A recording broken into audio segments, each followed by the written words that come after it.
أو أبنائهن أو أبناء بعولتهن أو إخوانهن أو بني إخوانهن أو بني أخواتهن أو نسائهن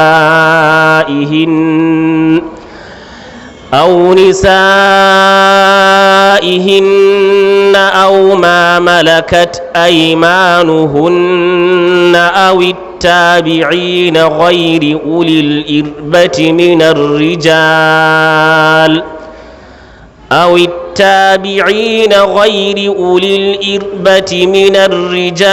أو الطفل الذين لم يظهروا على عورات النساء ولا يضربن بأرجلهن ليعلم ما يخفين من زينتهن وتوبوا إلى الله جميعا أيها المؤمنون لعلكم تفلحون.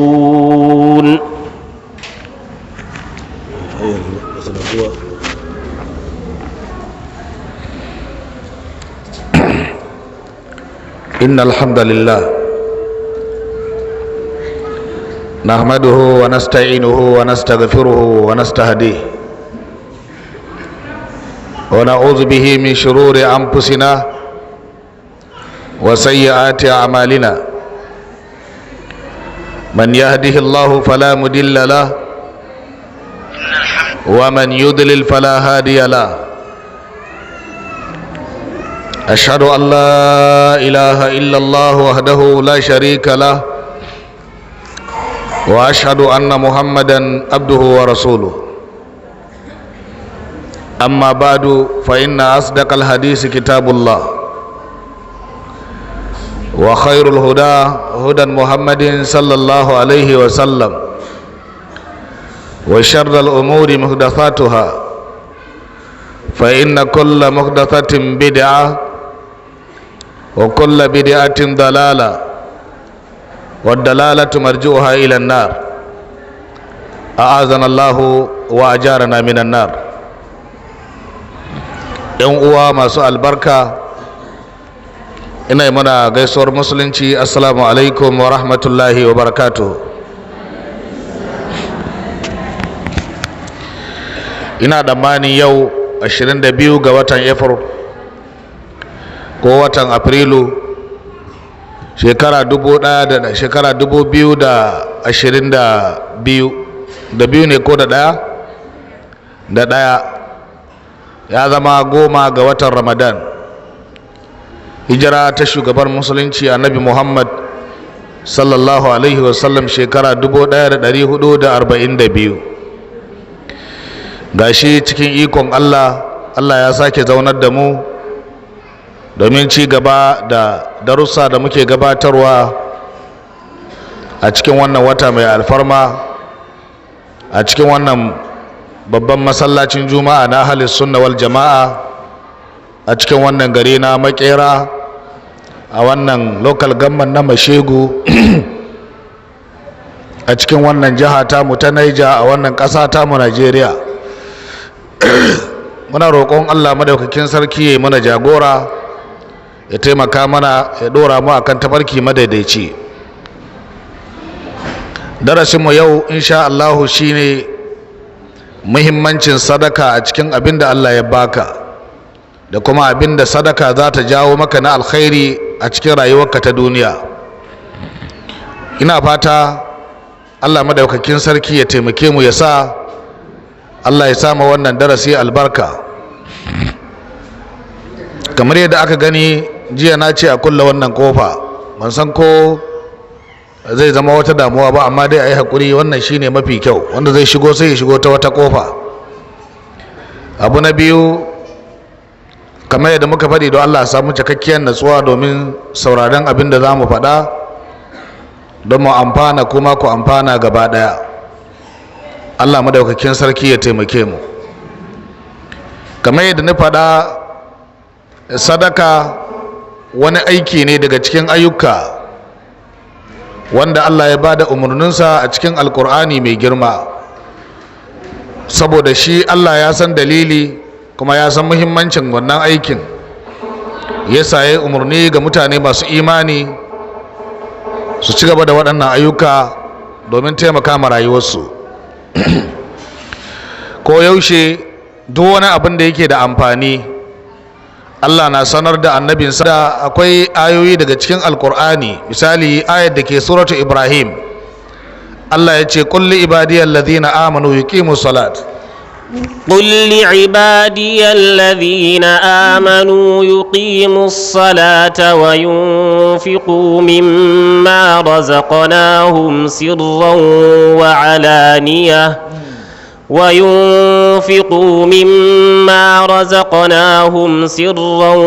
وعلانية ويدرؤون بالحسنة السيئة وينفقوا مما رزقناهم سرا وعلانية من قبل أن يأتي يوم لا بيع فيه ولا خلال. Allah madaukakin sarki ya ce qul li ibadiyal ladhina amanu yuqimus salat.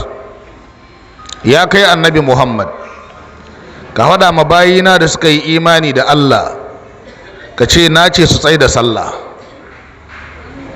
Ya kai annabi Muhammad, ka faɗa ma bayina da suka yi imani da Allah, ka ce na ce su tsaye da sallah. Wa ya ce a tsaye da sallah?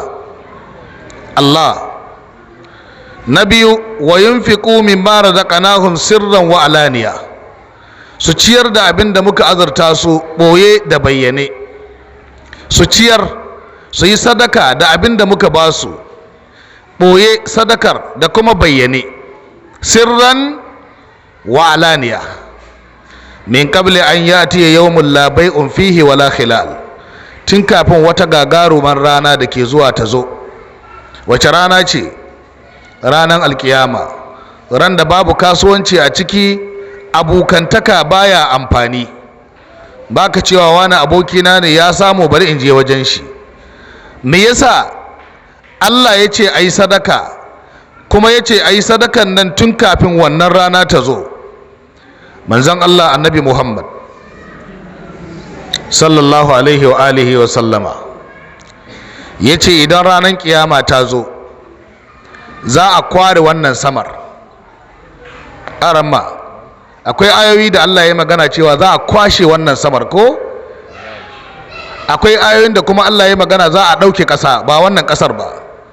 wani guri ma hadawa yayi yawma tubaddalu al-ardu ghayra al-ardi was-samawati yawma tubaddalu al-ardu ghayra al-ardi was-samawati wa barazu lillahi al-wahid al-qahhar. Allah yace wannan kasar da kuke gani wa ga kasa da samar da kuke gani za a kwashe su gaba daya.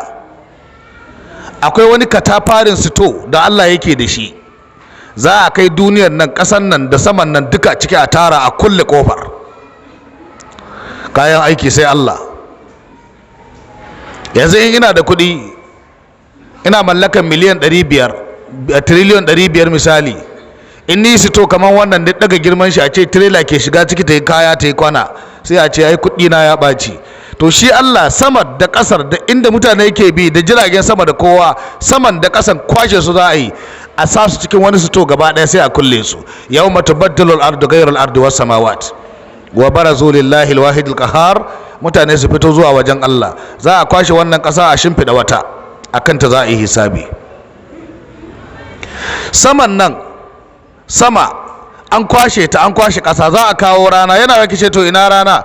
Dama rana ba bisa sama take ba, nata aiki daban, wata ma nashi aiki daban. Annabin Allah ya ce za a kawo rana kusa ga kan mutane, dab da kanki, ga rana ga kanki, tsakaninki da rana tana sama ta 4.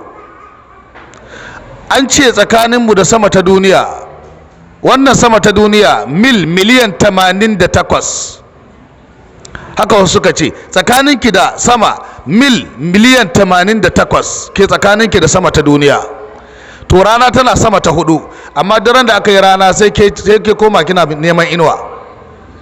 Ranan nan mala'iku suna ɗauke da kankara dunkulen block na wato ruwan sanyi, suna ɗauko shi manya-manya, haka suke bin rana suna jifanta kafin dunkulen bulo ya kai ga rana. Da ya kai ya gama narkewa saboda zahinta sai ya wace a jikin ranar, sai ta ɗanyi sanyi-sanyi. Wannan shi ma ya jefa, haka take har rana ta faɗi. Da an sake ta lokaci ɗaya duk sai ta ƙona mu. To amma ranar kiyama mala'iku masu wannan aiki sun dawo ƙasa, kowa ya bar aiki, an kawo rana tsakaninta da kanki bai wuce wato abin shafa kwalli ba, kamar yadda manzon Allah ya faɗa. Dan wannan karan, dan wannan iccen, dan wannan abin da kuke rika kuna shafa kwalli, tsakaninki da rana bai wuce haka ba. Wai kuna fahimtar karatun nan? Sai manzon Allah ya ce to kowane mutum a ranar yana karkashin inuwar sadaka shi. Kowa yana karkashin inuwar me? Inuwar sadaka. Yanzu nan kadai ko ba mu ce komi ba, don Allah wannan na nuna mana sadaka na da muhimmanci ko ba ta da. Mutane suna gasuwa, sun gallabu, rana na ƙunar su, kai na ta farfasa, kana tsaye kusa da mutum kana jin kanshi kamar tukunyar karfe, yana tafasa saboda zafi.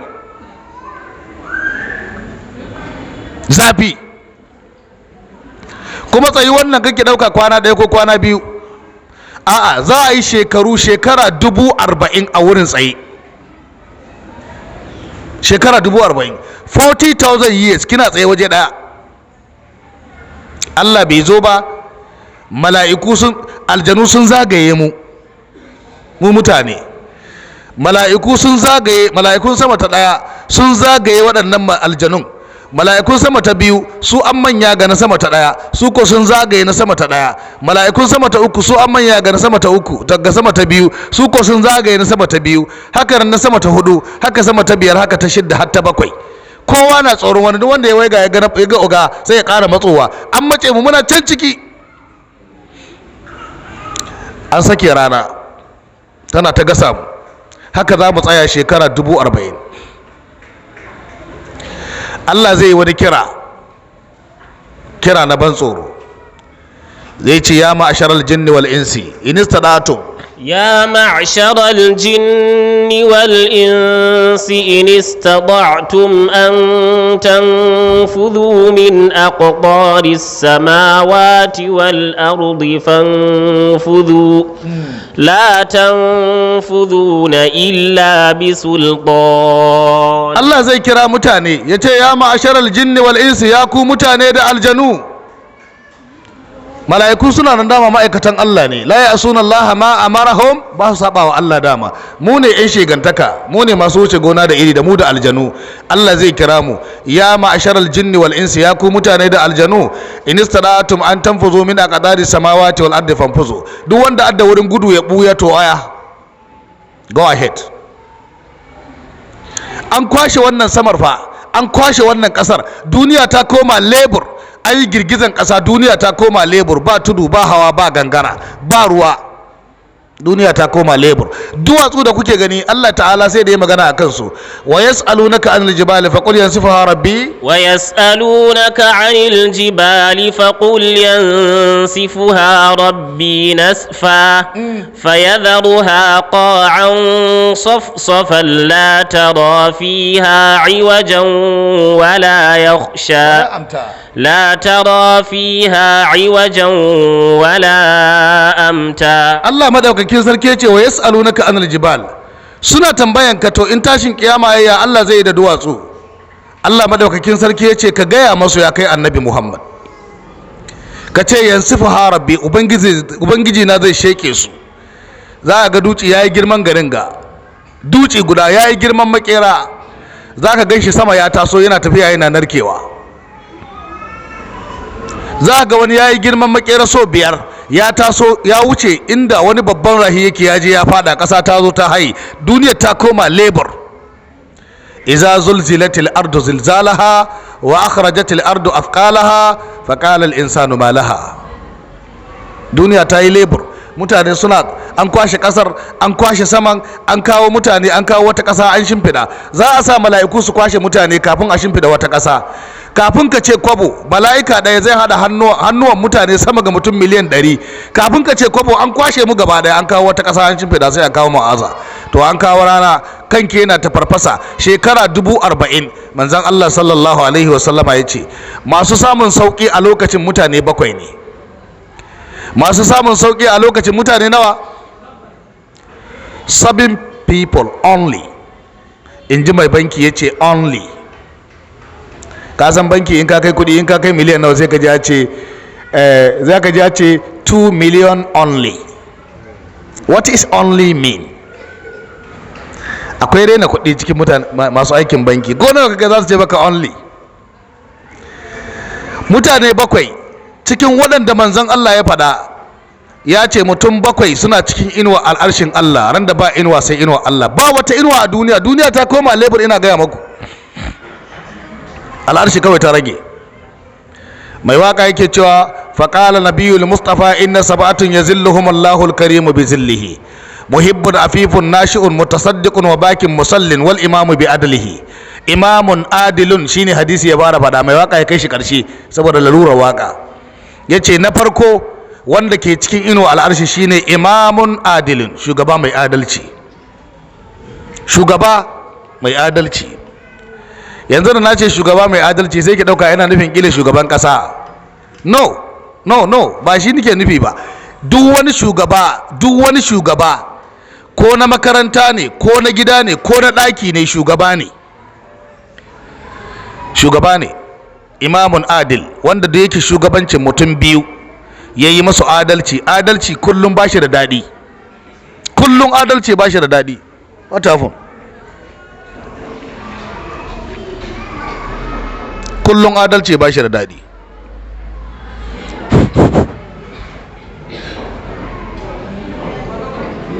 Adalci bashi da dadi. Amma mai yin sa yana kokarin tabbatar da alkhairi ne a gidansa. Bari in baku wani labari kafin in wuce nan. Wata mata, ni na san matar, na san mijin, na san kishiyar, na san uwayensu duka. Shi ma mijin na san uwayen shi, dan kusan labarin na sani. wala yunabbiuka misal khabir. Ba mai baka labari kamar wanda ya san labari. Wato matan nan, bawan Allah nan, matar shi ta farko yana aure da ita, suna nan tare. An yi haihuwa ɗaya, Allah sarki, an yi haihuwa na biyu, sai ya nemi wata yarinyar nan ta ce tana son shi, ya auro ta, ya kawo ta gida. Yana son amaryar kamar me. Ta yi kokarin ɗauki hankalin shi. Kun san wani abin mamaki? Wallahi sai ya je kasuwa. Allah ya yi shi mutum ne mai zuciya, mai son taimaka ma iyalansa. Amma in ya je kasuwa ya so turmin zane biyu. In ya zo sai ya ce ma amarya ta zaɓi wanda take so cikin guda biyu. Uwar gida na zaune. In amarya ta zaɓa, sai ya ce to wannan guda ɗayan ta kai shi ɗakin ta ajiye tukuna. Uwar gida na kallo, sai ta kai ɗaki ta ajiye, tana ta dariya. Bayan kwana 2 zuwa 3 sai a buɗe zanin, turmin zanin, sai a buga shi bangon ɗaki, walls, bangon ɗakin amaryar. Wallahi bangon ɗakin amaryar ake buga shi. Shine kaman wall curtain kuke ce mai gomina ne. In aka samu kamar sati 2 wata 1, in ya koma ya so wani, sai ya ba amarya guda. Wannan na uwar gidan kuma sai a sake buga shi, haka zagaye ɗakin amarya da wannan zannuwa.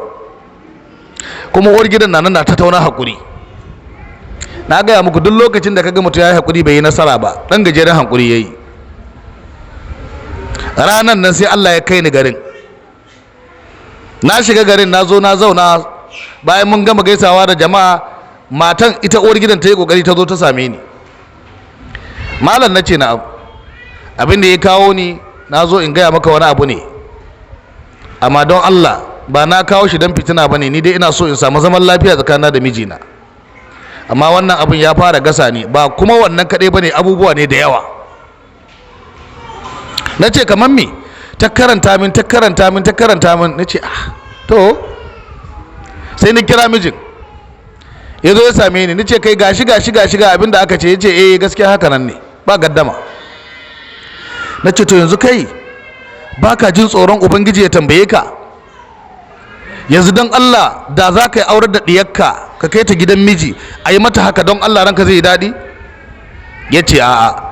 Na ce to kuma ka bi ra'ayinta don kar ta ya ɓaci ita amaryar, kuma shi yasa kake biya mata bukata, ba ka iya ba uwar gida? Ai ko zaɓa zanin ko iri ɗaya ne, ya kamata uwar gida ta fara ɗauka, don ita ce babba, ita ta fara sanin wahala ka kafin amarya ta zo. Ko da amarya ta zo ta cimma da hauren ka 30, kuma sai aka yi sa'a gobe kasuwa, kuma goben ma yana so ya so zannuwa. Allah ya taimaka ni mai nasihohi ya karba, gari yawa ya sai ya je kasuwa ya dawo. Yana dawo ya so tura mai zannuwa guda 2. Da zuwa sai ya aje sai ya kira uwar gida. Wance ta ce na ga amarya zaune, yana ɗakin amaryar. Ya ce zo, ta zo sai ya ciro zannuwa a leda, ya ce uwar gida ta fara ɗauka. Sai uwar gida ta ɗauka. Ya ce ta fara ɗauka. Ta ce ɗauka fa wani? Ya ce. Sai ta fashi da kuka. Kun san abin da ya sa ta kuka? Dole ne ta kalli baya inda aka fito. Tare da tana ta kuka, ya ce shi ya ce ta ɗauka mana. Tana ta kuka, ya ce ke haƙuri, abin da ni baya na san zalunci ne, na cuce ki, ya haƙuri, na sani, ɗauka kawai. Ta ce to, ta sa hannu ta ɗauki guda. Sai ya ce ma amarya zo ki ɗauka. Ta ce ita ba ta ɗaukan wulaƙanci, ana yi mata wulaƙanci, wane ne. Kun ga yanzu wulaƙanci ne aka yi mata. Sai ya ce ma uwar gidan, in kina son zanen na amarya ɗauka ki je ki buga gaban gwan ɗaki yadda aka wana ki. Ta ce ita ba za ta wulaƙanta dukiya ba, don dukiya ce, ta dai hankuri ta ɗauka tunda ita an ba ta nata. Ta ce ita ba ta ɗauka. Ta ko kafa surutu. Akwai darbejiya a gidan, wallahi tuma ɗaya sai ɓarso sai zari ganyen kawai. Ni ina can wani gida muna gaisawa da wasu mutane, ina ji ihu, ashe ita yana ba kashi. Sai da yawa amaryar nan ligib, uwarta ta zaburo, uwar yarinyar, ga gida uwar ta zaburo, kaza wane ne wa ta ji kukan diyarta, me yake faruwa? Ya ce kada ki shigo, in kuma kina so in hada da ke ki shigo. Ya ce wallahi ki shigo gidan nan zan hada da ke, duk biyu zan baku kashi kuma ya sallami da yake. Sai aka kira ni.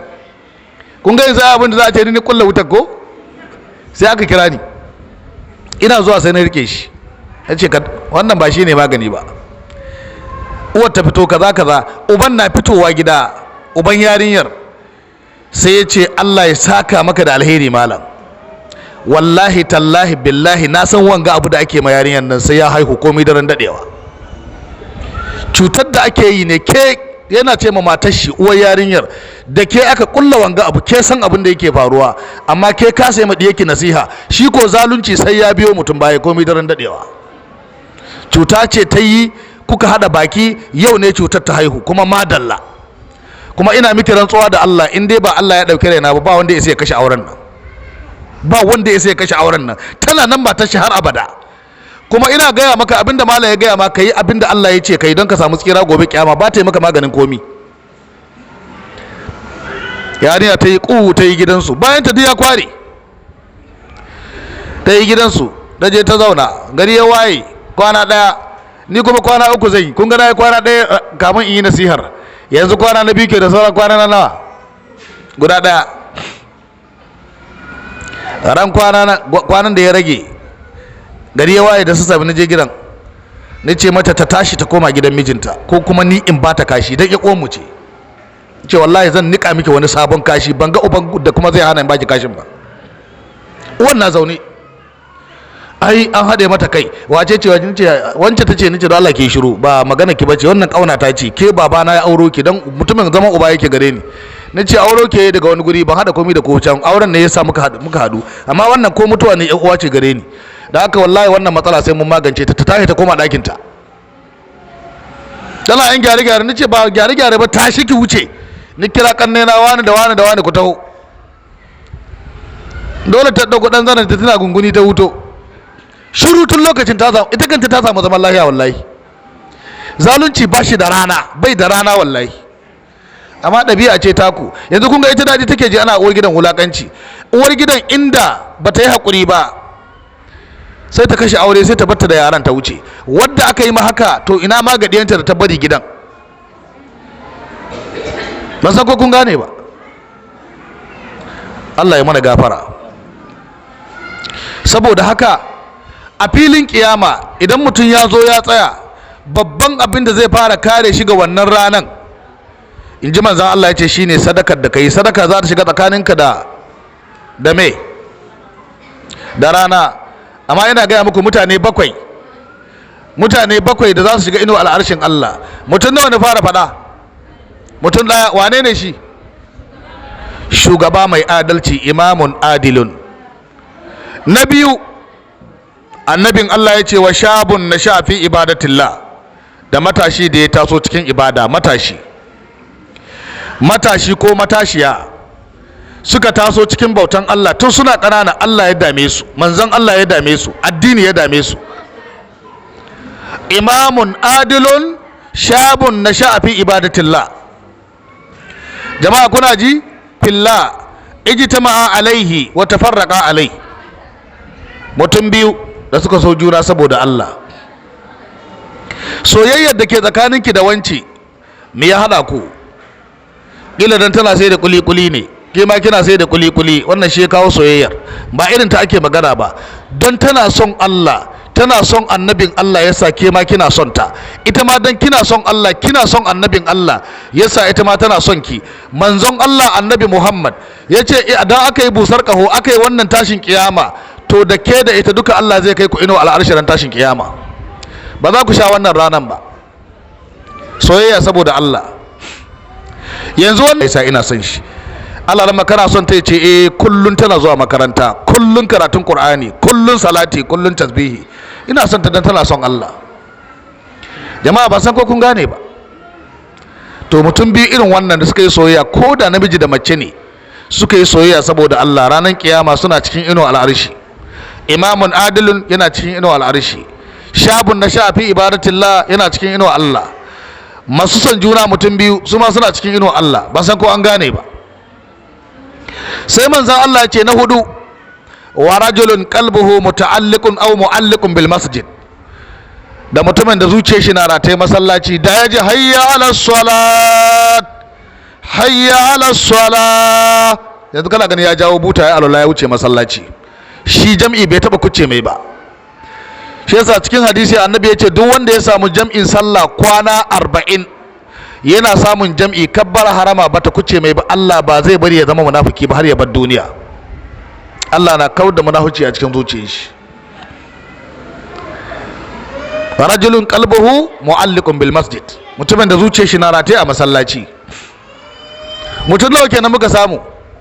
Mutum nawa? Mutum hudu ko?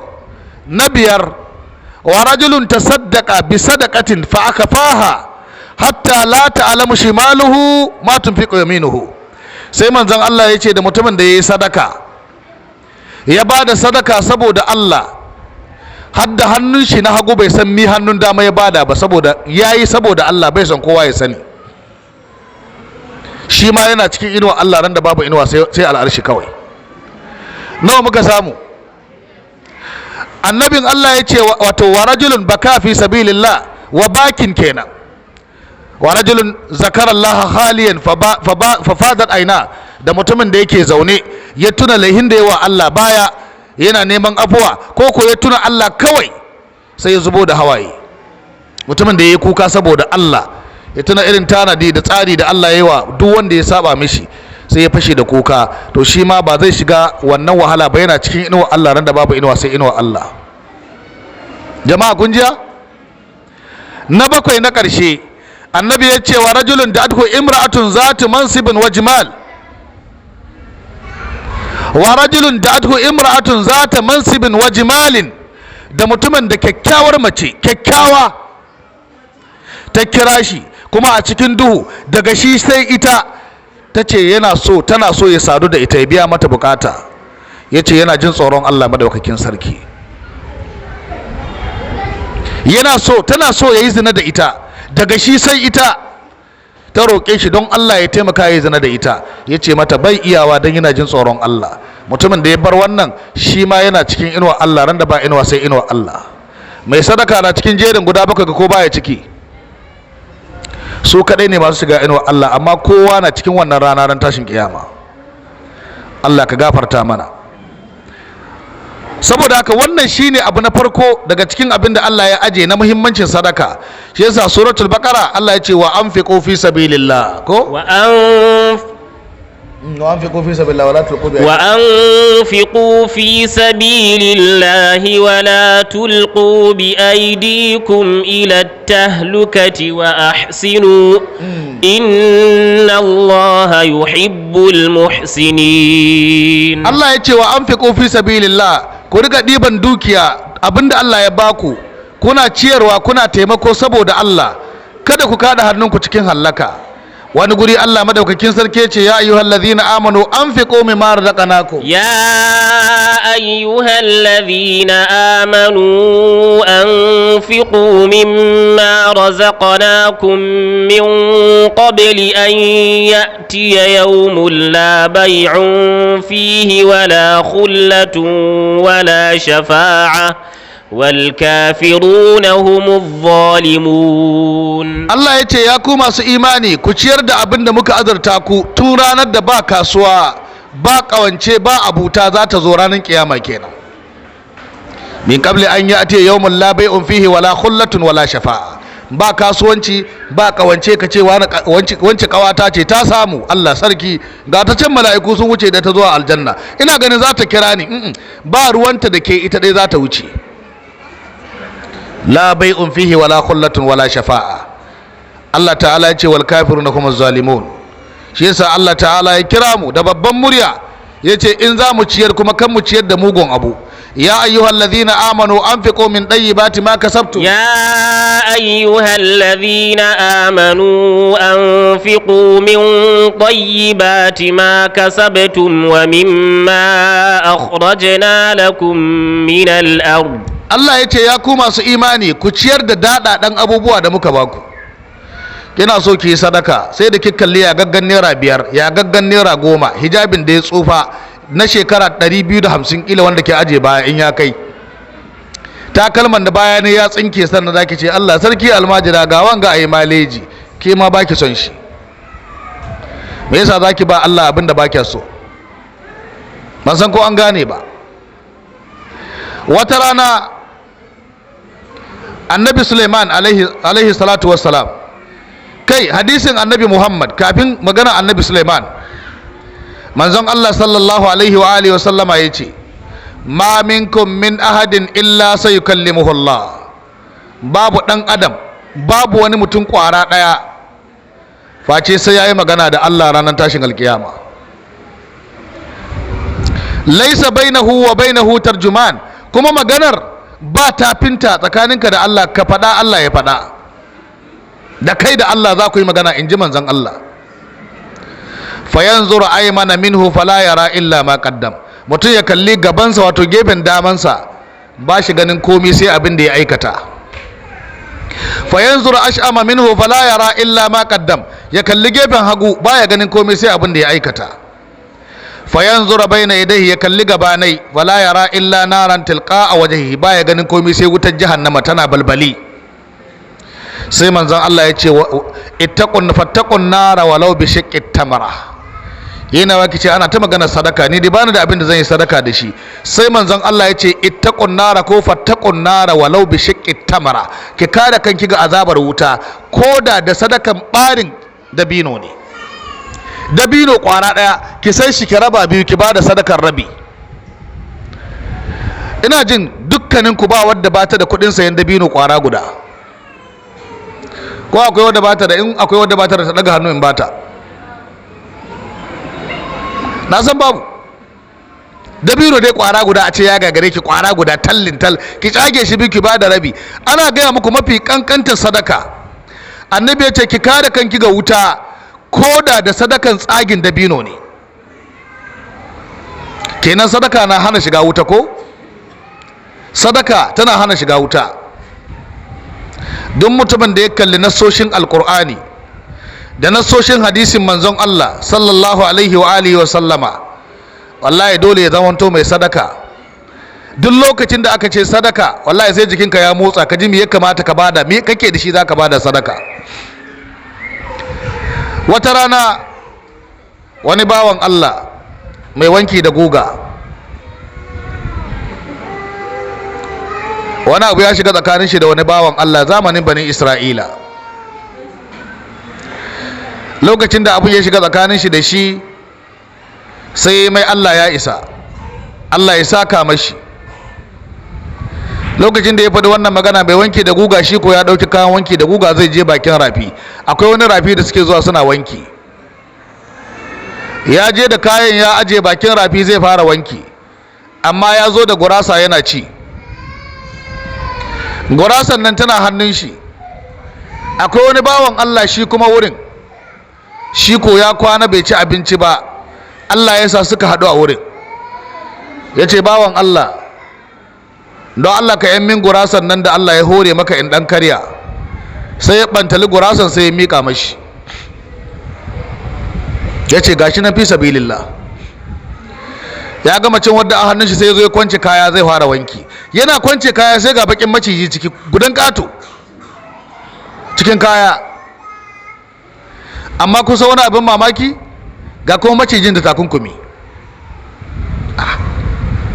Kai yaya ina ni ɗauko maciji, ni ɗauko kaya lami lafiya ga maciji a cikin kaya. Sai macijin ya yi magana, ya ce an aiko ni ne, an turo ni in sare ka ka mutu, saboda wani ya yi maka Allah ya isa akan zaluncin da ka yi mashi.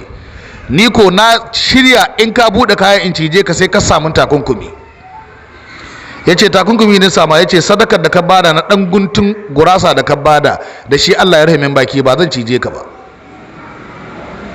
Kun ga bala'i ya tinkaro shi na mutuwa ma gaba ɗaya, amma mi Allah ya magance mai mutuwar da shi? Sadaka.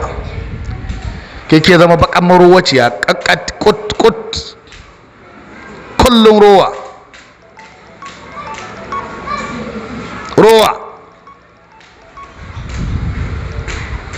Rowa ba ta da wani amfani.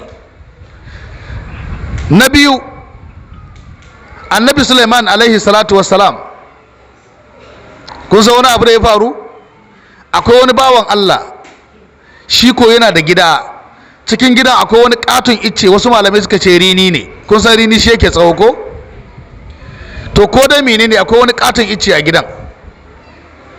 Iccen nan na gidan, sai wata tsuntsuwa sai ta hau iccen, sai ta yi gije, ta yi kwayakwai, 'ya'yan ta kyankyashe. Da ta kyankyashe 'ya'yan sun girma, sai matan mai gidan sai ta gaya wa mai gida 'ya'yan tsuntsuwan nan sun gama. Sai ya hau sai ya ɗebo 'ya'yan sai ya kawo, sai a yanka, sai a yi miya. Tsuntsuwan nan abin ya dame ta, hankalinta ya tashi, sai ta zo wurin annabi Sulaiman alaihi salatu wassalam, sai ta karanta mai labari. Kun san annabi Sulaiman yana jin magana tsuntsaye. Akwai aya cikin Qur'ani, Allah ya ce wa ullimna mantiqa at-tayr ko علمنا منطق الطير وأوتينا من كل شيء. Allah ya ce inji Sulaiman, Allah ya ce yana gaya wa annabi Muhammad labarin Sulaiman. Annabi Sulaiman ya ce Allah ya sanar da mu magana tsuntsaye. In tsuntsu ya magana muna jin me yace. Da haka sai ta kawo ƙarar wannan mutum mai ɗebe mata 'ya'ya wurin annabi Sulaiman. Ina so ku ji wannan magana da kyau ya ku 'yan uwa. Yau da ina tsammanin ko ina sauti na zuwa ko? Can baya da ana ji? Barakallah, Allah ya maku albarka. Annabi Sulaiman alaihi salatu wassalam, tsuntsuwa ta karanta mai, in nayi 'ya'ya kowa na son zuriya, amma da nayi sai mai gidawa ne sai ya zo ya ɗebe sai ya dafa ya ba yaran shi. Don haka don Allah a kira shi a yi mai magana. Annabi Sulaiman ya aika aka kira mutumin nan. Yana zuwa ya ce, to tsuntsuwan nan ka ganta? To ta kawo karanka. Tana sama tana fiffifid da fika-fiki. Ya ce ka ganta? To ta kawo karanka. In ta yi kwayakwai gidanka ta kyankyashe sai ka ɗebe sai ka dafa ka ba yara. Haka ne? Ya ce haka ne, gaskiya haka ne. Ya ce to yadda kake son ka samu 'ya'ya, ita ma tana son ta samu zuriya. Da haka don Allah ka rabu da ita, ka bar mata 'ya'yanta. Ka ji ya ce naji an gama. Dan adam da mantuwa. Ya dawo gida tsuntsuwan nan ta yi kwaya-kwai da ɗan lokaci mai ɗan tsawo ta kyankyashe, ya hau ya sake ɗebowa ya zo ya aka yi farfesu. Bayan an gama sharban farfesu, tsuntsuwa ta ɗan samu abinci ta kawo ta cimma wayan. Tana kallo a ƙasa ta ga gafi-gafikin ɗiyanta nan gaba ɗaya an gama dai an canye. Ta sake dawo wurin Annabi Suleiman. Ta ce sarki ranka ya daɗe, matsalar nan fa bata wuce ba, mutumin nan bai bari ba wallahi. Annabi Suleiman ya aika aka kira shi. Ya ce ba na kira ka na maka magana bai ce na manta ne. Ya ce to wannan shine na ƙarshe, the last warning. Shine me? Last warning. In ka sake to za ka tafi lahira. Wallahi za ka tafi lahira don sai nasa a kashe ka. Ya ce an bari ranka ya daɗe. Ya koma tsuntsuwa bayan ɗan lokaci ta sake kwai ta kyankyashe, ya sake hawa ya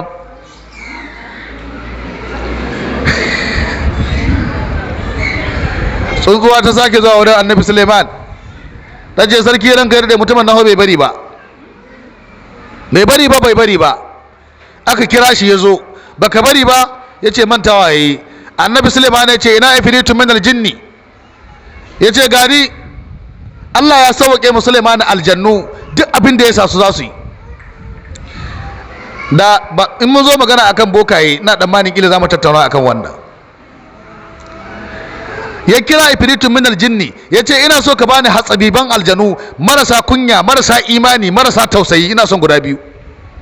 Kafin ka ce kwabo an kawo su gaban Annabi Suleiman sun tsaya, suna ta fiki-fiki da ido kaman barayi. Ga mu me yake so mu yi? Ya ce ina so a kai shi gindin iccen nan da tsuntsuwar take hawa ta yi kwaya-kwai, a kai su wurin a ajiye. Ina gaya maku duk ran da ya kuskura ya ce zai hau iccen nan, ku kama kafa ta kai ka kama kafa dama, kai ka kama kafa ku ja shi ku bare shi biyu. Kun ji abin da aka sa su. Suka je gindin iccen nan suka yi zaune. To shi bai ganin su. Ko ana ganin aljanu? Amma Annabi Suleiman Allah ya sauke mai yana ganin su, yana magana da su.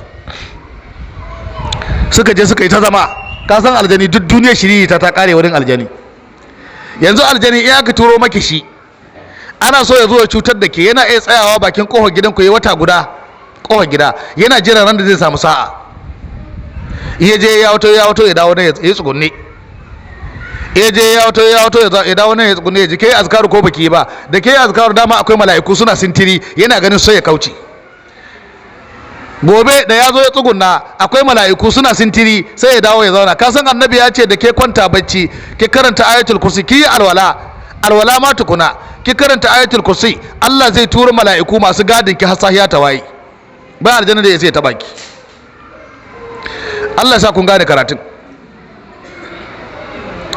Annabin Allah ya ce idan ke yi sallan asuba, inda kike zaune baki daga ba, baki gyara gwiwarki, baki gyara kafarki ba, ki karanta la ilaha illallah wahdahu la sharika la, lahul mulku wa lahul hamdu, yuhyi wa yumitu wa huwa ala kulli shay'in qadirun, so 10. Allah zai turo miki mala'iku guda 10, wato zai turo miki mala'iku da makamai su yi gadin ki hayyan matai. Annabi ya ce in ke yi sallar magariba ki sake karanta haka, Allah zai turo miki mala'iku da makamai su yi gadin ki har gari yawa. Ba aljanna da ya sai ta baki. Ba ku yin azkaru, shi yasa aljanu suka samu sa'a ku. In ke tashi wanka babu addu'a shiga makewayi, in an zo kwantawa babu addu'a bacci. Mai gidan ma in ya zo saduwa da ke haka za a yi kawai kamar akuya da bunsuru. In an tashi hita gida ba addu'a hita gida, in an dawo babu ta shiga gida, haka dai ake kurun surdun. Aljani jira yake, to ke ga da an turo shi da ya zo ba wahala, kawai shiga ɗaya zai sai ya shige jikin ke cutar da ki. To zai zo kofar gida ya tsaya, in ki yi azkaru yau yana nan tsugunne, gobe ke yi yana nan tsugunne, jibi ke yi yana nan tsugunne, ya je dan samu abinci ya dawo ya tsugunna. Ran da zai samu sa'a yake jira, ran da duk baki azkaru ba, da ya duba ya ga ba mala'iku masu santiri, sai ya shigo kawai lami lafiya. Yasa dan ka kiyayewa.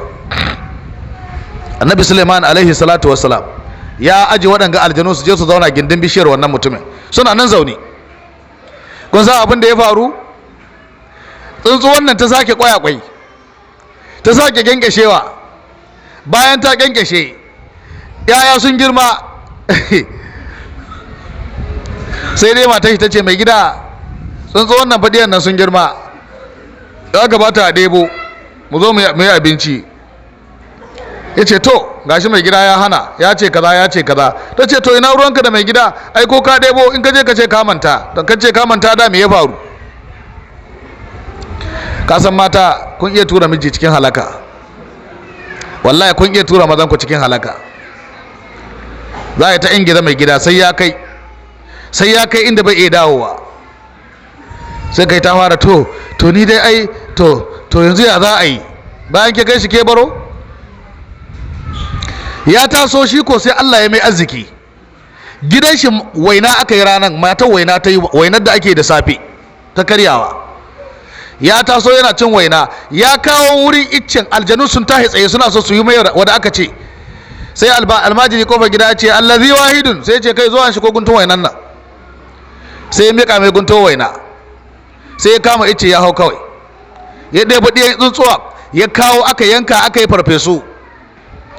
Tsuntsuwa ta koma wurin Annabi Suleiman, ta ce ranka yadda fa mutumin nan bai bari ba bai bari ba. Ina ifritun minal jin, ya ce gani, ya zaburo, yana zaburowa. Ina aljanun da nace ka aje gidan mutumin nan, ya ce suna can suna aiki. Ya ce ga mutumin na kira shi ya koma ɗebo ɗayan tsuntsayen ya ci.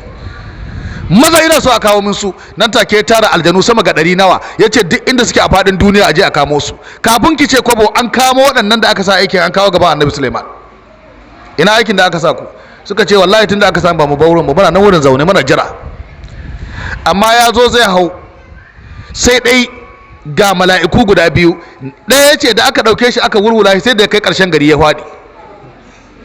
Ɗaya shi ma aka jewa shi har ƙarshen gari ya faɗi. Annabi Suleiman ya ce to me ya kawo mala'iku suka yi muku haka? Suka ce su ma ba su sani ba. Aka ce kai me kai lokacin da ka zo hawan iccen? Ya ce wallahi bai yi komai ba, shi dai ya yi sadaka da gunto waina. Annabi Suleiman ya ce masha Allah, shi ne Allah ya hana kwanan ka ya kare da ka bar duniya yau. Gunto waina, gunto waina. Ku zamanto masu sadaka. Annabin Allah ya ce sadaka na maganin bala'i 70. Karami daga cikin bala'in da sadaka ke magani shine damuwa ko bakin ciki, inji manzon Allah. Amma miji ya miki laihi ke tunkule, gidanku an aiko miki mugun sako ke kuntule, danki yayi miki sai hawan jini ya kama ki, babu sadaka. Sadaka sai ta magance miki damuwar, sai ki yi ajiyan zuciya, wallahi baki bacci sai ki kwanta ki bacci. Bala'i zai gangaro daga sama, zai fado maki, zai fado ma 'ya'yanki, musiba za ta hade ki. Sadakan naira 10, wallahi sai Allah ya tura wannan sadaka ta shiga tsakanin ki da wannan musibar, a yi ta balbalin bala'i. Inda Allah bai kaddara ki sadakan naira 10 nan ba, wallahi kila sai ke yi shekara 2 kina kwance ana jinya. Amma saboda naira 10, wannan sadakar ta tari wannan bala'in, a yi ta balbalin bala'i a gama. Dan abin da ya rage sai ki yi ciwon kai na minti 15 ko 20 ki sha paracetamol ki warke, shi kenan an wuce wurin. Ke biki san dalili ba, naira 10 ta wallahi ta miki wannan. In ba gaba da ke samu matsala. Ban san ko an gane ba. Waɗansu mata guda biyu za su je daji wurin itace zamanin Bani Isra'ila. Zamanin Bani Isra'il za su je itace. Sun tafi daji, kowace na da ɗa. Sun je sun aje ɗiyansu kamar haka. Sun je sun fara kallon itace sai ga kura. Kura na zuwa sai ta cafke yaro guda ta wuce da shi. Matan suka sheko kura suna kallo, kawai sai ga wani abu ya sauko daga sama, sai ya kama kuran, ya shaƙe wuyan kuran, ya anshi yaron, ya shafi inda aka ciji yaron ya warke. Sai ya saki kuran, sai ya kawo ɗan, ya ce an ceci loma saboda loma, kafin ki zo icce ke yi sadakan guntuwar masa. Shi ya ceci ɗanki da ya tafi lahira. Wai kun gane sadaka na da muhimmanci ko ba ku gane ba? Kai wallahi ba wai su ki sadaka ba, niyyan sadaka kadai. Ki niyyan yin sadaka, ki niyya zuciyarki, in Allah ya baki zaki, Allah bai hore miki ba, wallahi sai Allah ya kawo miki taimakon da baki tsammani. Taimako da baki tsammani, ki niyyar sadaka a zuciyarki, da Allah ya baki da ke yi, wallahi sai Allah ya kawo miki taimakon da baki tsammani. Wata rana al-Imam Ibn Qayyim al-Jawziyya, Allah ya masa gafara, yana ba da labari a littafin shi Igasatul Dhahfan. Yana ba da wani labari a littafin, wani bawan Allah ya je neman kuɗi ya je neman kuɗi, ya samu kuɗin, ya kamo hanya, bisa hanya ya tsaya ya kasafin kuɗin. Makauci nawa ne zan bashi kaza, makauci nawa ne zan taimaka mai da kaza, suwa ne zan taimaka musu da kaza, cikin abin da ya samu fa. Sannan zan ware ma iyalai na kaza da kaza da kaza da kaza da kaza. Kun ga yayin niyan zai taimaka ko? Yana hanya kawai sai ga 'yan fashi da makami sun tare shi. 'Yan fashi da makami, a cikin 'yan fashi da makamin akwai wani ɗirkeke ɗime mai wawa keke ƙato. Suka ce kawo kuɗi, ya ce don Allah su taimake su ya mayar da. Suka ce ba magana rayuwa ba, kuɗi muke so ka bamu. Ya ce kuɗi, suka ce kuɗi.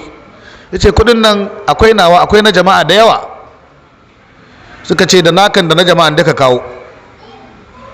Ya yi ta gama su da Allah, suka ce ina akwai wani ƙato cikinsu.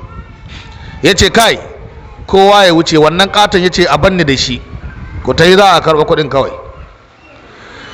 Sauran suka kama hanya za a je a tara wasu mutane. Ƙaton ya tsaye ce ka kawo kuɗi ko ka tafi lahira. Ya ce ina roƙonka don Allah ka bani dama zan yi sallah raka'a 2 in roƙi Allah sannan in baka kuɗi. Ya kyalkace da dariya ya ce ko raka'a 10 za ka yi kai. Ya yi alwala, ya yi nafila raka'a 2, ya yi addu'a bayyane, ya ce ya Allah ina roƙonka ga wani mai ƙarfi ya zo ya tsaya zai kwace min abin da ka bani, ciki akwai nawa akwai na bayin Allah da nake so in taimaka. Allah ka gan shi kai ne mai ƙarfi, Allah ka magance min wanga damuwa. Sai ya kirkice da dariya, shi yana ganin abin kamar wasa. Wallahi yana gama wannan addu'a kawai sai ga wani mai ƙarfi ya diro daga sama, wani ɗirkeke ya linka shi so 5. Kawai sai gashi ya dira gaba ne das, yana dira gaba ne sai ya kama wuyan wannan katon, sai ya tausa shi zuwa ƙasa. Kashin shi na baya da na ƙafafu suna kallewa kakakaka, sai da ya kai shi ƙasa. Sai ya ce ɗauki kuɗin ka tafi. Sai ya kalle shi ya ce kai kuma kai awwa. Ya ce ba kai kan roƙi mai ƙarfi ya yi maka maganin mai ƙarfi, mai ƙarfi ya aiko ni ya yi maka maganin mai ƙarfin. Waye mai ƙarfin da ya aiko shi? Kun ga bai ma taimaka ba, niyyar taimako ya yi, amma ku duba abin da Allah ya mashi.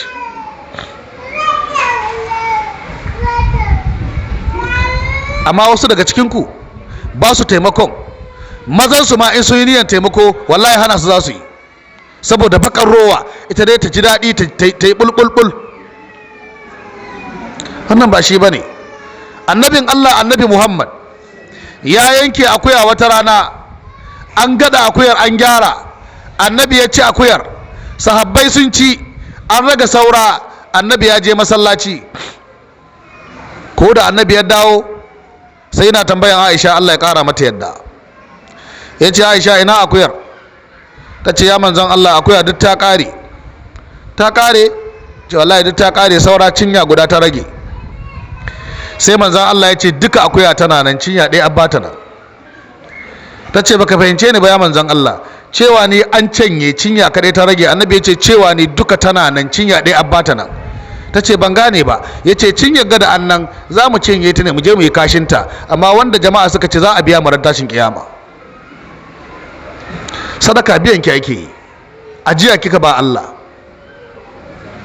Rashin lafiya idan ya dame ki kidan kayin sadaka. Rashin lafiya in ya dame ki kidan kayin sadaka. Manzon Allah sallallahu alaihi wasallam a cikin hadisi kun karanta shi, yace dawu mardakum bis sadaqat, ku magance rashin lafiyan ku da sadaka. Wani bawan Allah cikin magabata yayi rashin lafiya, yayi gyambo. Kun san gyambo? Gyambo ga kafa, malami ne, kafar shi ta rarake har ga kashi, ana ganin kashin shi. Yayi magani duk wani hadisi, duk wani abin da manzon Allah ya faɗi, babu abin da mutumin nan bai yi ba, amma Allah bai kawo mai sauki ba. Sai ya wuce ya je wurin Imam Ahmad bin Hanbali. Yana zuwa ya gaya mashi cewa ga matsalar shi, ya yi iya kokarin shi, Allah bai kawo mai sauki ba. Ni an mafita? Ya ce abinda an mafita ka je ka gina rijiya inda za a sha ruwa, sadaka saboda Allah, bayin Allah masu wucewa su sha ruwa wurin. In an ɗebo ruwan rijiya kai ko Allah zai janye ruwan kurjinka sai ya warke. ba dai sadaka ka gina rijiya ba? yace kwarai. yace to je ka gwada ka gani. wallahi mutumin ne ya gina rijiya, sati guda kurjin ne ya warke. kurjin na wajen shekara 20 da wani abu ya dishi. wato ina so ku san wannan kafin in karanto hadisan da nake so in karanta mana. ina jin wannan ai shi kadai yana ai shajja'a ku gane muhimmancin sadaka ko. tsakaninki da miji akwai damuwa, zan kai yin sadaka. tsakaninki da kishiya tana daukan matakai na tsafi-tsafi, yi ta yin sadaka. abubuwa guda 4 dama suna fitar da mutum cikin damuwa: yawan sadaka, yawan addu'a, yawan nafilfilin dare. jama'a kuna fahimta na kuwa? sadaka, na'am, yawan addu'a, nafilfilin dare, neman gafaran Allah, istighfari. waɗannan abubuwa duk halin da mutum ya shiga inda ya rike su wallahi sai Allah ya bashi mafita. duk halin da ka shiga inda ka rike waɗannan abubuwa wallahi sai Allah ya baka mafita. amma ku ko da an dan dangwale ku sai ku sheka wurin boka, da an dan dangwale ku sai ku sheka wurin boka. to ina son a yi min aiki, sai ya ce katta'u, ya ce ta ce katta'u nake so yanzu da an yi an gama yankan yuka. waye katta'u in ba Allah ba?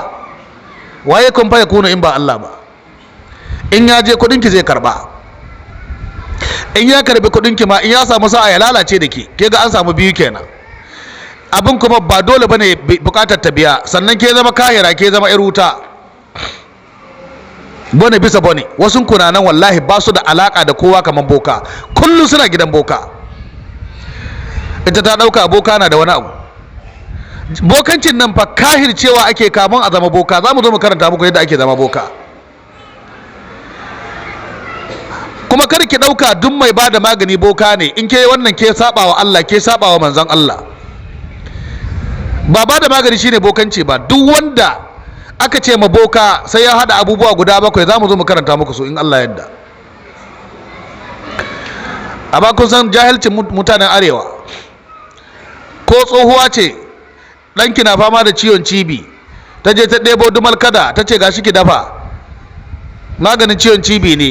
sai ka ji an ce ai wancan na bada ciwon cibi, ai ita ma bokanya ta yanzu maganin ta ka basuwa. Allah ke zalunce ta. boka kahiri ne. a cikin aya guda suratul baqara sai da Allah ya ce ma boka kahiri so 5 cikin aya guda. ba dan adam da Allah ya taba kafirtawa so 3, kai so 2 cikin aya guda in ba boka ba.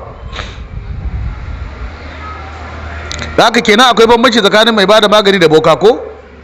manzon Allah ma ya faɗi waɗansu magunguna shi ma yayi. kenan ya kace duk mai bada magani boka ne, manzon Allah ya shiga ko bai shiga ba? ke samu matsala. Allah ya kare mu. saboda haka ya tabbata a cikin hadisi duk mutumin da yake yin sadaka Allah na warkar mishi da damuwar shi. akwai waraka cikin zuciya, akwai waraka a cikin abin da ya shafi waje.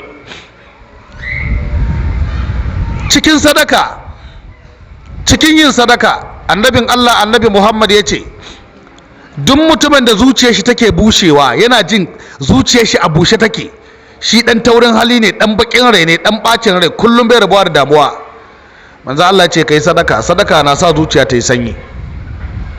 abu na biyu da ke sa zuciya ta yi sanyi, shafa kan marayi. an mutu an bashi bashi da uba, ka shafi kansa kawai, Allah na sa zuciyarka ta yi sanyi. haka manzon Allah annabi Muhammad sallallahu alaihi wasallama ya faɗa. shafa kan marayi yana sa zuciyar mutum ta yi sanyi. Allah sarki, marayi abin tausayi. ya kamata mu sa lokaci da za a yi gidauniyar marayu ko za mu zo mu tattauna. nan kowa ya fito da kuɗi, ni ma zan fito da nawa. Allah ya mana taimako. kamar yadda muka faɗa ɗazu, abu na farko, in ke zamanto mai sadaka ko Allah ya yi hushi da ke ɗauka ke wasu abubuwa baya, ke nemi gafaran Allah, Allah ya yi hushi da ke, wallahi in kina yin sadaka, in ji manzon Allah ya ce sai Allah ya dawo ya yarda da ke. ya tabbata a cikin hadisi annabin Allah annabi Muhammad sallallahu alaihi wasallam ya ce inna sadaqata sirri tudfi ghadabur rabba tabaraka wa ta'ala. yin sadaka yana sa Allah madaukakin sarki ya kawar da hushin da yake da ke, koda yana hushi da ke a da. haka manzon Allah sallallahu alaihi wa alihi wasallama ya faɗa. a cikin wata ruwaya ya ce Allah na karkare zunubi da sadaka. Allah na tafiyar da zunubi da ki da sadaka. na biyu, manzon Allah sallallahu alaihi wa alihi wasallama yace sadaka kariya ce ga wuta. Annabi yace fattaqun nara walau bi shiqqi tamara, mun karanta shi da zu. Ki kare kanki ga wuta koda da tsagin sadaka, tsagin dabino ne, ko da sadaka tsagin dabino. Mai sadaka yana karkashin inuwa Allah, yana karkashin inuwa sadaka saran tashin kiyama, inji manzon Allah sallallahu alaihi wa alihi wa sallama. In kina yin sadaka to duk wannan zafin rana da ke ji ba da ke za a sha shi ba. Kuma na gaya muku sadaka magani ce ga cututtuka. Duk wani ciwo da yake damunki kina shan magani, ƙara da sadaka, wallahi za ki yi mamaki. ɗanki ya lalace, ke rasa hanyar bi, ɗauki matakin sadaka a hankali za ki ga yana gyaruwa har ya dawo ya gyaru. Allah madaukakin sarki ya mana gafara. Abu na gaba, duk wani abun da yake lamun ɗan adam in yayi sadaka ko menene komi girman shi, idan ya kai kamu 30 in ki yi sadaka za ki ga ya dawo kamu 15 ko 20. Nawa ya fita? 10. Gobe ki ƙara, saura nawa? Saura 10. Jibi ki ƙara, matsala ta wuce ko ba ta wuce ba? Matsala ta wuce. Amma idan mutum zai yi sadaka, ana buƙatan abubuwa guda 3. Abu na ɗaya, ki yi sadakan nan saboda Allah. Sadakan nan kada ya zan boka ne ya baki umarni ki yi sadaka. Kun san akwai sadakar boka ko? Ki yi sadakar kosai tun da safe. In ka yi sadaka abu mai matsi, kasuwa za ta yi matsi. Allah sadakar boka ya ce a kawar da kai ga irin wannan sadaka. Allah baya karɓar irin wannan sadaka. Amma ko da sadakan kosai ki yi na saboda Allah, ba wani ya saki ba, ke yi ne saboda Allah, wallahi sai ke samu mafita. Ki yi sadakan kosai saboda Allah, wallahi sai Allah ya baki mafita ga abin da ya dame ki. Tunda kun ji cagin dabino aka ce, cagin dabino. Duk abin da Allah ya mallaka miki ko menene ki sadaka. Manzon Allah da ya zo wata rana an yi sallar Idi an gama, Annabi ya shiga cikin mata yana yawatawa da shi da Zaid bin Harisa, yana cewa ku yi sadaka, naga ku ne mafi yawa a wuta. Wasu ku sun karanta hadisin. Ya ma'asharan nisa'i tasaddaqna fa inna kunna aksaru ahlin nar. Ya ku mata ku yi sadaka, ku ne kuka fi yawa a wuta, inji manzon Allah. Wata bakar fata ta daga hannu ta ce, ya manzon Allah, yana da tambaya, me yasa muka fi yawa a wuta? Sai Annabi ya ce, saboda kuna kafirce ma ni'imar Allah, kuna kafirce ma abokin zaman ku. In miji yayi muku alkhairi so 100, ran da ba a samu baran nan sai an gaya mai magana da ran shi zai baci. Dabi'a ce taku. Bara ya yi miki turmin zane har kala 2 ga sallah karama, ya sai takalma, ya sai kaza, ya sai kaza. Bara dai ma ya yi, lokaci bayan lokaci yana yi. Bana Allah bai hore mai ba, ko ba a gaya mai maganar banza ba sai an faɗi wata magana wadda rai ne zai ɓaci. Ta yi ta zuwa Idi, ta je ta dawo, ta zo ta zauna tun balahiya ce to Allah da ya kyauta, abubuwan ai sai dai ai ta hankuri. In ka shiga cikin yan uwa kana ganin kowa da sabon zane, kai baka da sabon zane, ai dole ranka ya ɓaci. Me ma'ana wannan magana? Yanzu wa kike gaya ma? Ya gaya miki Allah bai hore mai wa, kuma wai kina maimaita mai in ka shiga cikin yan uwa kowa da sabon zane, kai baka da sabon zane, dole ranka ya ɓaci. Me kike ni da wannan magana? Don Allah akwai wata cikin wannan magana ko babu? Ai ya kamata tunda kullun yana yi, bana ne bai samu yayi ba, sai ki sake jiki. In ya rana cin miki cikin annashawa da walwala, ai abin da ya damu miji dole ya dame shi. Duk wani namiji yana so matar shi ta yi hita mai kyau. In dai namijin kwarai ne, in dai ya san abin da yake yi, wallahi yana bukatar matar ta hita mai kyau, sai dai Allah bai hore mai ba. Amma kuma ke zo kina gaya mai wai duk wanda ya hita ya ga abin da yan uwa ka yi, kai baka da shi, ai dole ranka ya baci. To me an fassara wannan magana? Me kike so ki gaya mun ne? Kun ga magana ba ta da wani ma'ana. Kamar mata ce ka so mata kihi ta yi miya, an kawo kifi an yi miya, bayan an gama miya an fara cin kifin, shikenan sai makauciyarta sai ta aiko mata cinyar kaza,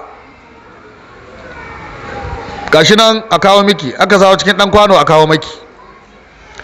Ana kawo miki sai kice kai Allah sarki, suka so wance sun ji daɗi kullum kaza suka ci. A to ni me yake so ki gaya mu? Na taɓa sau kaza ko ban taɓa sauwa ba? To shi yanzu ne ya samu sa'a ya sau, shikenan kuma sai an gaya mun sun ji daɗi kullum kaza suke ci. Wa ya ce miki kullum kaza suke ci? Kuma in kaza suke ci kullum an gaya miki cewa ni in Allah ya hore, ban san ko an gane ba. Wannan ɗabi'a ce taku. Wallahi da za ka yanke wa mace talo-talo ta yi miya da shi, kun san dai ba wani daɗi gare ba ko? To ta yi miya da shi, tana cin naman nan gunduwa manya-manya, a aiko mata naman shanu daga wani gida, za ka yi ta ce Allah sarki naman shanu ya fi naman talo-talo daɗi. Yanzu godiya ki min ko kushe min ki? Tambayar ku nake, gode min ki ko ke kushe min ne? Ai ba godiya bace wannan, ba godiya bace. Bakin ku shi yake ja muku matsaloli da yawa. Wata mata sai miji je so mata zane, ita ko yar boko ce, da ya kawo nawa ka so shi, ya ce wallahi 3,500. ta ce mi halak, wallahi an kware ka, an kware ni, wallahi an kware ka. 2,000 ma aka sai wani guri 2,200. yanzu mi an sunanka wajenta? Na'am, wawa mana, wawa. To zanen 2,000 ka so shi 3,500, ai wawa kake. To kaga yanzu gobe in kana so ka sau wani zane, zuciyarka na ɗarɗar, kakka kawo ta ce an kware ka kuma. To in ba sa'a ba, in an samu mai taushin hali sai ya ce to yanzu ke ga zanen da na so shekaran jiya ke kushe shi, ke ce 2,000 ki ga 3,500 ki sai da hannunki. To wallahi ke yi sa'a. In ba haka ba wani bai koma sau miki zane, bai koma sauwa. In ki yi magana ya ce in sau, a ce an kwaran ba da sauwa. Sannan tambaya, wannan zane da ya sauwa zai daura shi, ba ke za ki daura ba? Me an matsayin ki a wajen shi? Ba matar shi ba?